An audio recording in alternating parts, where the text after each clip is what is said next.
Salut les amis, j'espère que vous allez bien. On est parti pour le 1419e épisode de l'After Zap Image et on est donc aussi sur la première trêve internationale de la saison. On va en profiter les amis pour faire une petite FAQ puisqu'on aura beaucoup moins de matchs, en tout cas on aura des matchs internationaux.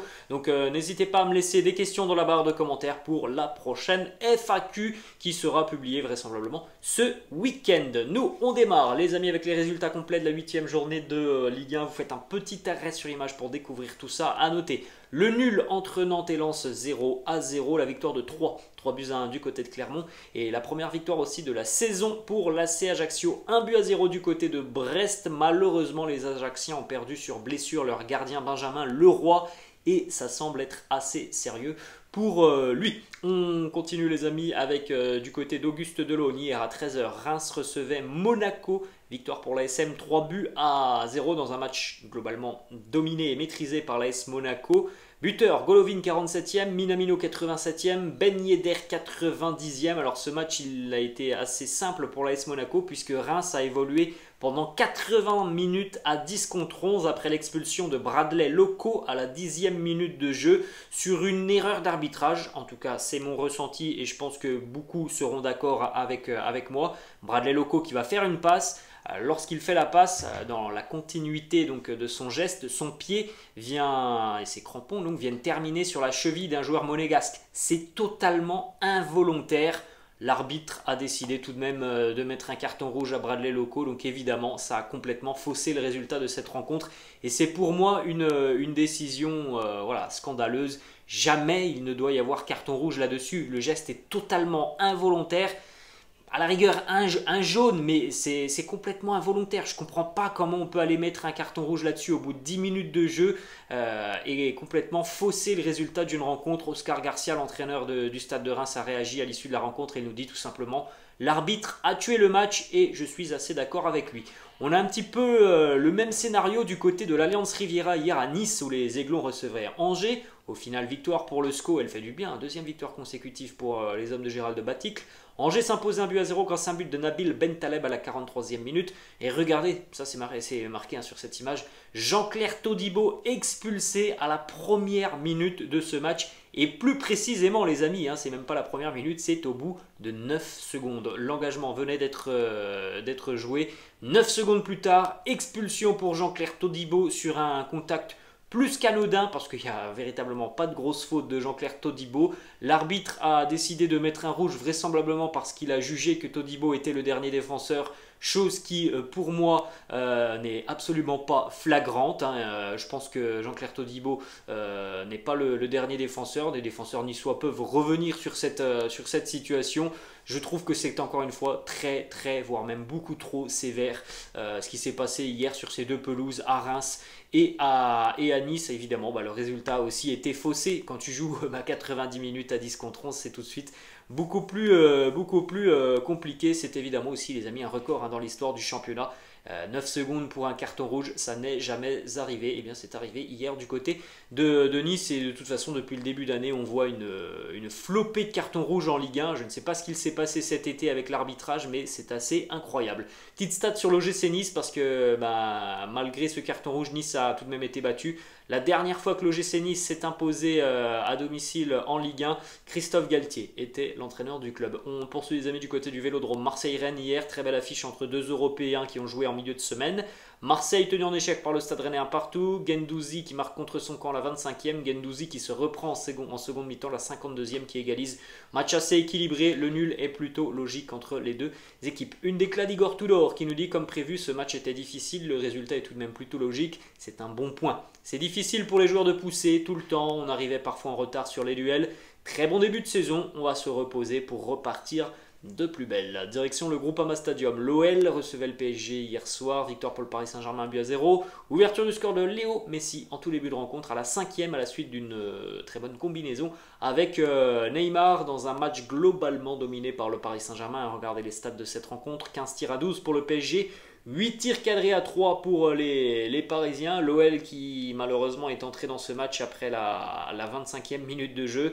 Ils étaient déjà menés 1-0. Ils étaient d'ailleurs assez nettement dominés sur les 20-25 premières minutes de jeu, les Lyonnais. Et puis après, ils ont tout de même assez bien répondu sur la fin la fin de première mi-temps. La seconde mi-temps était assez compliquée pour les Gaunes. Très peu d'occasions franches, voire même aucune occasion franche en seconde mi-temps pour l'OL. Victoire du Paris Saint-Germain 1-0 hier. Regardez cette petite stat, Léo Messi et Neymar se sont échangés 5 passes décisives cette saison en championnat. C'est évidemment le meilleur duo du championnat. Les stats de Léo Messi aussi, depuis le début de saison, il est impliqué sur 11 buts parisiens, 4 buts et 7 passes décisives pour le génie argentin. Ensuite, on continue aussi les amis avec les stats de la première titularisation de Fabian Ruiz hier. Il a joué une grosse heure de jeu, Fabian Ruiz, avant d'être remplacé. 93% de passes réussies, 65 ballons touchés, 6 récupérations de balles. C'est tout de même un joueur qui va devoir apprendre aussi à être un petit peu plus mobile au milieu de terrain. Balle au pied, il est très bon, mais dans l'effort, il doit faire un petit peu plus, je trouve, dans l'effort. Ensuite, on enchaîne avec les amis, avec les stats de Neymar depuis le début de saison. Énorme le Ney, 11 matchs, 11 buts. 8 passes décisives pour Neymar qui est sorti remplacé hier à la 85e minute à peu près. Il était très colérique lorsqu'il a été remplacé, Neymar. Je peux le comprendre parce qu'il me semble que sur cette rencontre, par rapport à la prestation de Mbappé, c'est Mbappé qui doit être remplacé. Mbappé il est passé à côté de son match hier, contrairement à Messi et Neymar, et pourtant Mbappé il n'a pas été remplacé. Donc on peut comprendre certainement que Neymar soit déçu de sortir, même si c'est à la 85e, parce que je pense que c'était pas forcément à lui de sortir. Hier, du côté du PSG, Christophe Galtier qui nous dit Neymar a beaucoup travaillé pour l'équipe. Il est sorti, à mon sens, un peu rincé, un peu en colère, déçu, mais c'est normal. Il a un comportement irréprochable tout de même depuis le début de saison. Bon, franchement, si Neymar est rincé hier sur cette rencontre, que dire de la prestation de Mbappé. Ensuite, petite déclat aussi de Christophe Galtier hier en conférence de presse qui promet déjà plus de rotation et de changement après la trêve internationale et l'enchaînement des matchs. Alors il en avait déjà parlé je crois hier en annonçant que Ekitike aurait plus de temps de jeu après la trêve internationale. On attendra parce qu'on sait que du côté de Paris, certains entraîneurs sur le passé se sont aventurés à ce genre de déclaration et au final il ne se passait rien. Bon, l'exemple le plus récent étant celui de Pochettino qui l'année passée avait annoncé que les jeunes allaient avoir du temps de jeu sur la fin de saison. Il ne s'était rien passé du côté du PSG sur la fin de saison. Ensuite, autre information du côté du PSG, c'est peut-être là la mauvaise nouvelle pour le PSG. Victime d'un fort coup au niveau du mollet, Marco Verratti a été très rapidement remplacé en seconde mi-temps. Tout le monde est très inquiet du côté de Paris. Christophe Galtier nous dit je peux être inquiet parce que quand Marco ne peut plus jouer, c'est qu'il est sérieusement blessé. Il va passer des examens demain, donc aujourd'hui on en saura certainement plus dans le courant de la journée. Le mollet, le genou, on n'en sait pas vraiment plus pour Marco Verratti, mais c'est tout de même très inquiétant. On continue les amis du côté de l'Olympique Lyonnais. 2 déclats de Peter Bosz qui premièrement nous dit il faut être honnête. Et ils ont pas mal d'occasions, donc tu peux aussi perdre ce match par 3 ou 4 buts d'écart. C'est vrai que sur la seconde mi-temps, le PSG a eu beaucoup de situations assez franches. Il faut aussi souligner le fait, les amis, que Anthony Lopez a été exceptionnel lors de cette rencontre. Pour Peter Bosz, c'est tout de même compliqué. 3e défaite consécutive pour l'OL, on l'avait dit. Le calendrier va se corser pour les Gaunes. Et malheureusement, ça s'est corsé pour les Gaunes sur le terrain après un début de saison où Lyon ne nous avait pas impressionnés en affrontant des adversaires assez faibles. Et bien voilà, là on est entré dans le calendrier plus compliqué et c'est plus compliqué pour l'OL sur le terrain. 3e défaite donc consécutive pour Peter Bosz. La trêve va être longue pour l'entraîneur néerlandais. Petite information qui concerne Anthony Lopez, on l'a dit hier, un des arrêts exceptionnels d'Anthony Lopez. Le quotidien, l'équipe a décerné la note de 9 sur 10 à Anthony Lopez pour sa prestation face au Paris Saint-Germain. Lui qui a évidemment permis à l'OL de rester au contact dans cette rencontre, parce que si c'est pas Anthony Lopez dans les buts, il y a certainement 3 ou 4 buts d'écart entre l'OL et le PSG hier. Anthony Lopez qui nous dit d'ailleurs des regrets, oui je pense qu'on peut en avoir, surtout sur notre première mi-temps. Ouais, ils ont été un petit peu plus efficaces que nous. Autre déclat d'Anthony Lopez qui nous dit c'est un moment compliqué parce qu'on sort de 3 défaites consécutives et quand on est l'OL, ce n'est pas acceptable. Alors ça c'est l'excuse que l'on entend depuis des années du côté de Lyon. Quand on est l'OL, ce n'est pas acceptable malheureusement.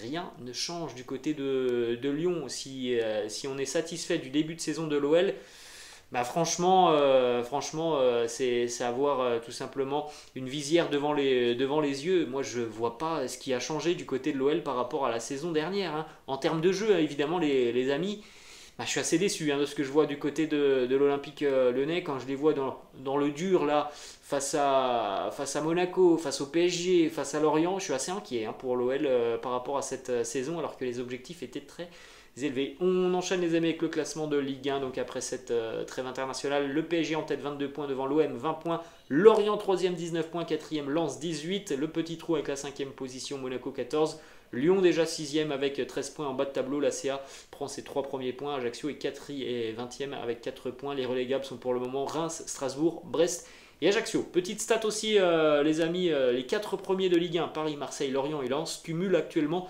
79 points après 8 matchs cette saison. C'est le plus haut total cumulé à ce stade de la compétition en Ligue 1. Donc il y a de l'adversité en tête du championnat. Direction l'Angleterre maintenant les amis avec la victoire des Gunners d'Arsenal hier 3-0 du côté de Brentford. C'était un derby londonien qui a été maîtrisé par les hommes de Mikel Arteta. William Saliba 17ème, Gabriel Jesus 28ème et Fabio Vieira à la 49e minute pour sa première titularisation. Fabio Vieira. Regardez cette stat aussi sur les Gunners, c'est le début de saison quasi parfait hein, des Gunners. Lors des 3 saisons précédentes, il avait fallu respectivement 13, 16 et 11 matchs pour atteindre un total de 18 points. Le total de 18 points est déjà atteint par les Gunners qui font un début de saison impérial et surtout dans le jeu c'est très séduisant ce que produisent les Gunners. Quelques informations toujours du côté d'Arsenal. Premièrement, une petite déclat de Mikel Arteta qui nous dit « J'ai vraiment apprécié la façon dont nous avons joué. On aime jouer notre football en ce moment. On va pousser pour être le meilleur car le classement ne mentira pas après 38 journées. » Ensuite, petite stat aussi sur le match de Gabriel Jesus, 92% de passes réussies, 8 ballons dans la surface adverse, 5 duels gagnés, 4 tirs, 3 récupérations de balles, 3 tirs cadrés, 2 tacles, 1 but, ça c'est du match complet, ça c'est du match d'un attaquant qui manquait aux Gunners depuis quelques saisons. Il est impliqué sur 7 buts depuis le début de saison avec les Gunners. Ensuite, Bukayo Saka, passeur décisif hier, Bukayo Saka à 2 reprises. Regardez sur les 5 derniers matchs, passeur face à Fulham, passeur face à Villa, buteur face à Manchester United, double passeur face à Brentford. Il y a énormément de qualité dans cette équipe d'Arsenal et c'est une équipe très séduisante qui donne et qui procure beaucoup de plaisir aux supporters ou aux spectateurs hein, qui suivent les Londoniens. Ensuite, une déclat de Mikel Arteta aussi sur la prestation de Fabio Vieira, buteur hier. Il a d'ailleurs été désigné homme du match, Fabio Vieira. Il nous dit que c'est un joueur créatif qui doit jouer avec ses tripes et son instinct. On doit le mettre dans de bonnes conditions pour qu'il exploite son talent. J'aime comment il se bat. Il a montré qu'il savait approcher la partie moche du jeu. Il m'a impressionné.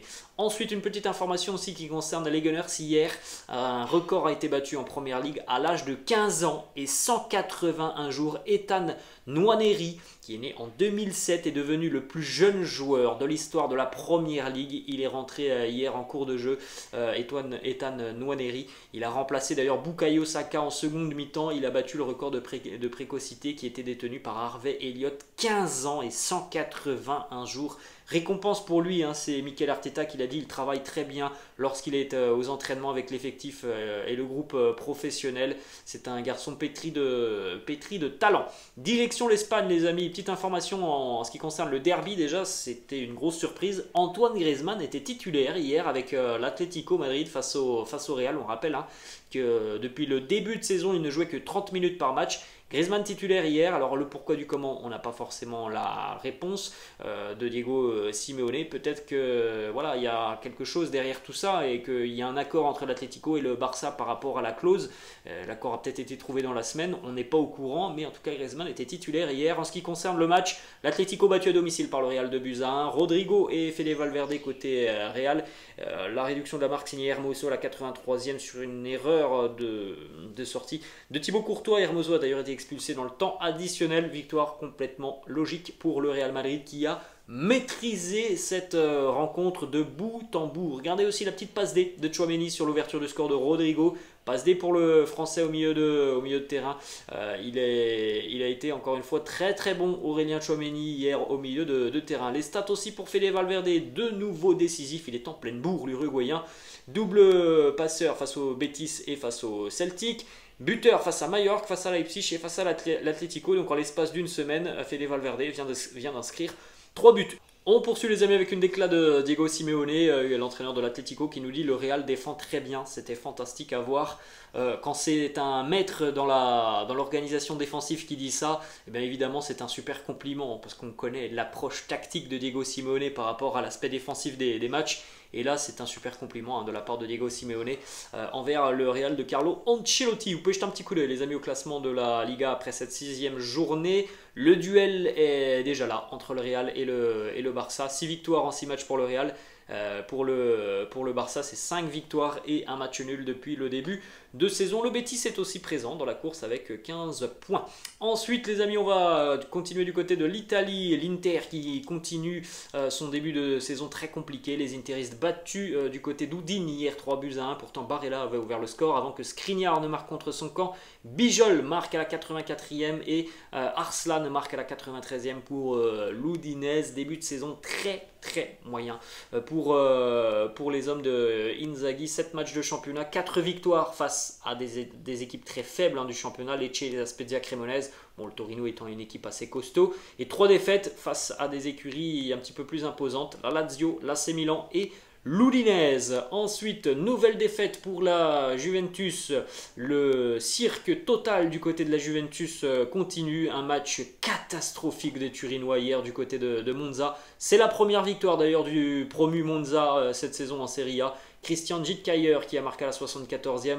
La Juve réduit à 10 à la 40e après l'expulsion dans le Real Di Maria pour un coup de coude. Mais même en étant à 10, tu peux pas nous sortir une prestation comme ça. C'est terrible ce que fait la Juventus. Il n'y a absolument rien de positif sur le terrain pour les Turinois. Quelques jours après la défaite face au Benfica en Ligue des Champions, une semaine après le nul miraculeux face à Salerne en Serie A, nouvelle défaite des Turinois face à Monza. Regardez le bilan terrible de la Juventus depuis le début de saison. Seulement 2 victoires et la Juve n'a plus connu la victoire depuis quasiment un mois.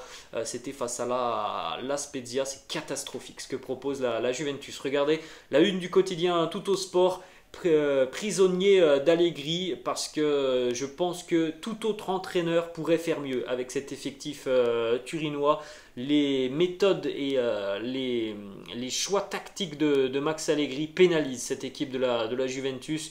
Quand on voit l'efficacité de Vlahovic, ce qu'il avait du côté de la Fiorentina, de le voir toucher quasiment aucun ballon du côté de la Juventus, c'est terriblement rageant, je pense, pour les supporters de la Juve, avec le jeu primitif de Max Allegri. Ensuite, victoire aussi pour la Lazio, 4-0 du côté de la Cremonese, doublé d'Immobilier, un but pour Milinkovic-Savic, un but aussi pour Pedro. Ensuite, la Roma battue à domicile par l'Atalanta 1-0. Matteo Scalvini qui marque pour les Bergamasques. Et on continue aussi avec un très joli match hier du côté de San Siro.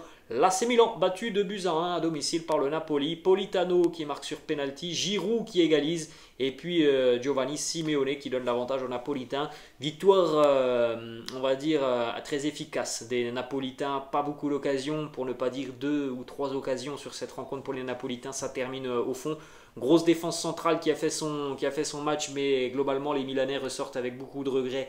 Ils ont dominé cette rencontre, ils auraient dû être plus efficaces. Déclaration d'ailleurs de l'entraîneur du Milan, Pioli, qui nous dit tout simplement « Je ne suis absolument pas satisfait et mes joueurs ne doivent pas l'être non plus. Quand l'équipe joue aussi bien, elle ne doit pas perdre. Point final, il y a beaucoup de déceptions ce soir. » Quelques stats sur Olivier Giroud, il a marqué hier.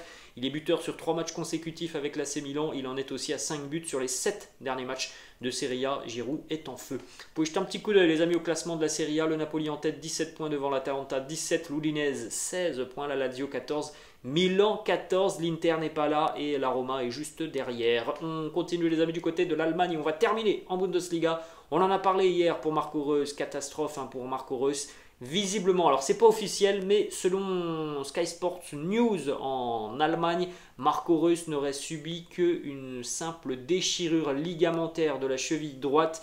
Il ne serait donc forfait que pour quelques semaines et sa participation au mondial n'est pour l'instant pas remise en cause. On va attendre tout de même que le communiqué officiel du Borussia Dortmund, mais peut-être que ce n'est qu'au final qu'une simple déchirure pour Marco Reus, et ce serait évidemment plus que positif parce que ça voudrait dire qu'il pourrait potentiellement participer au mondial.